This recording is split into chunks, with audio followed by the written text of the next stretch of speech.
हर तरह के जादू और जिन्नात के असर से महफूज रहने के लिए घर के अंदर सूरह बकरा का एहतिमाम करना, सूरह बकरा की तिलावत करना, ये बड़ा ही मुअस्सिर अमल है। आप भी इस अमल को कीजिए। हर तरह के जादू से, खा काला जादू हो, जिन्नात के असर से आप महफूज हो जाएंगे।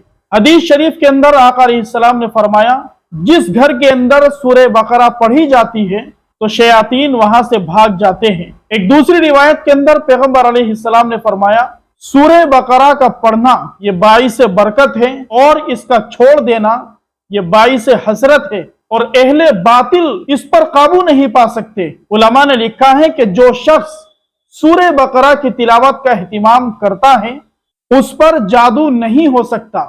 लिहाजा जादू से और जिन्नात के असर से अपने आप को बचाने के लिए सूरह बकरा की तिलावत का एहतिमाम कीजिए।